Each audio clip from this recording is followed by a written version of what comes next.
Voltamos a falar sobre romances góticos femininos. Eu vou fazer uma resenha sobre um desses romances. Eu tenho uma autora favorita chamada Dorothy Daniels, que escrevia romances femininos no formato banca, né? Essa autora é da década de 60 ou 70. Hoje em dia temos outras autoras, mas aquele gênero romance gótico feminino, infelizmente não temos mais. Temos alguns romances ditos paranormais, como por exemplo, esse de Raquel Lee, A Maldição. Futuramente eu também vou fazer a resenha.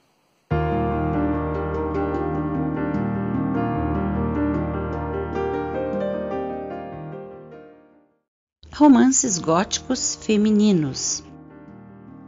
Para exemplificar esse tipo de literatura que alguns chamam e consideram como uma subliteratura, é o tal da Pulp Fiction, ou ficção de polpa, que nos anos 50 era muito popular e que começou com a publicação de pequenas histórias em livros de papel mais barato, aquele papel jornal. Então era chamada de Pulp Fiction ou ficção de polpa e era vendida em bancas de jornais e em livrarias mesmo, só que com preços bem abaixo do preço dos livros tradicionais. Então eu vou falar do livro de Cynthia Alcott, Os Porões do Medo, que é um livrinho pequeno considerado como um romance feminino, entre aspas, gótico, né? E que se tornou um tipo de literatura muito apreciada pelas mulheres na década de 60 e 70. Hoje em dia, isso foi substituído pelos famosos livros de fantasia, né? Que mistura lá um pouco de romance de terror, um pouco de romance de amor.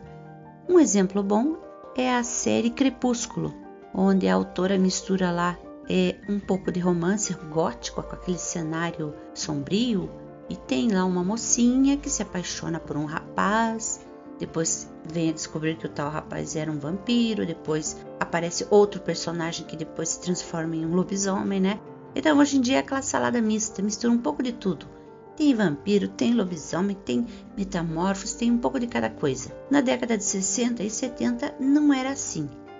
A literatura feminina, que eles chamavam de literatura gótica, era mais centrada no mistério, no suspense, tinha uma pitada assim de romance detetivesco. Então, vamos focar no gótico, no imaginário romântico. Dessa autora, a Cynthia Alcott, eu não encontrei quase mais nada em português, só esse livrinho, edição dos anos 70. Nos sebos talvez seja possível ainda encontrar esse, e tem um outro chamado O Casarão da Praia, da Ediouro, que era uma editora dos anos 80 que publicava livros de bolso e com preços bem acessíveis. Mas é bem raro achar esse livro aí. Esses livros têm um público certeiro e tem algumas mulheres, algumas leitoras que colecionam. São as colecionadoras fiéis, né, de romances. Mas os preços são bem salgados. Esse meu exemplar eu comprei em um sebo, há cerca de 10 anos atrás. Eu gosto desses livrinhos, mas você vai perguntar por quê, né? Já que é uma literatura simples, simplória, digamos, mas eu explico. Quando eu tinha lá meus 13 ou 15 anos, esses livros eram o meu sonho de consumo. Imagine você nos anos 80, né? Uma época sem nenhum dos recursos tecnológicos de hoje, nada de MP3, nem de celular, nem de tablets ou computadores, nem de TVs digitais. O que nos restava, principalmente para quem gostava de ler, eram os livros. Eu era uma rata de biblioteca, mas infelizmente os livros de bolso da falecida Edições de Ouro, com as suas excelentes coleções que tinha para todas as idades e para todos os gostos, também eram caros para mim. Os que eu consegui ler foram os primeiros romances de suspense gótico que eu conheci, E desde aquela época eu me apaixonei por esse subgênero e se tornaram meu sonho de consumo, né? Atualmente eu tenho vários dessa coleção velha, antiga, e eu lamento que nenhuma outra editora tenha reeditado. Alguns desses romances são bem prosaicos, com enredos assim muito previsíveis, como por exemplo O Casarão da Praia, de Cynthia Alcott. Outros já têm um pouco mais de conteúdo, eles emanam um clima mais denso, mais sombrio, mais profundo, como o livro A Fonte de Apolo, de Dorothy Daniels, ou Rosas Vermelhas para Jenny, de Charlotte Hunt. Tem um blog muito bom, um dos poucos no Brasil, que dedica muita atenção a esse estilo literário, que é o da minha amiga Aris Meire. É uma grande colecionadora de livros raros e ela também é autora de ótimas resenhas. Muitos livros em inglês e português eu passei a conhecer através desse blog. Enfim, é uma coleção que eu gostaria de ter completa, mas como parece impossível, eu estou atrás dos originais em inglês para ler em inglês mesmo, porque eu sei que aqui no Brasil não vou encontrar. Em Os Porões do Medo, que foi um dos primeiros que eu li, uma moça recebe uma mansão como herança e lá ela chega e toma conhecimento de que a maioria dos moradores da mansão a olham com desprezo e ódio, principalmente Stelle, que foi casada com um dos pretensos herdeiros e que, graças a Diana, foi relegada a segundo plano. Diana, que é a mocinha protagonista, passa por uma série de provações mais ou menos inverossímeis, em que sua saúde mental é questionada pelos moradores da mansão e até por ela mesma.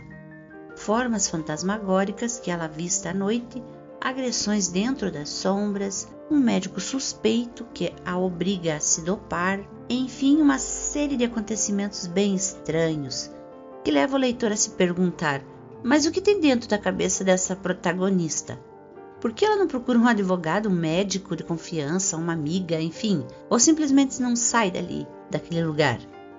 Para quem gosta de suspense, o livrinho é uma boa distração, embora a trama seja bem fraquinha. Mas o nosso foco aqui é falar de um modo geral da literatura gótica feminina. Geralmente eram livros que tinham as capas muito chamativas e apelativas. Eram capas muito bem feitas, sempre tinha uma paisagem de fundo onde aparecia um castelo, uma casa, uma mansão ou um lugar ermo. E sempre tinha ali uma moça, uma mulher, uma jovem com cabelos esvoaçantes, com um vestido longo, na maioria das capas, né? E a arte da capa era impressionante, uma arte perfeita, bonita mesmo. Então, apesar de serem livros de preço baixo, as capas eram belíssimas. Hoje em dia a gente não acha mais capas como aquelas. Acho que esse era um apelo mesmo, uma das coisas que mais chamava a atenção das leitoras. E eu confesso que eu adoro esse tipo de livro, ou melhor, esse tipo de capa, de arte de capa. Aqui embaixo, na caixa de informações, eu vou deixar alguns links para quem tem interesse nessa literatura. E posteriormente vou falar de outros livros desse tipo, desse gênero aí. Quem for colecionadora talvez aprecie. Até a próxima. Tchau!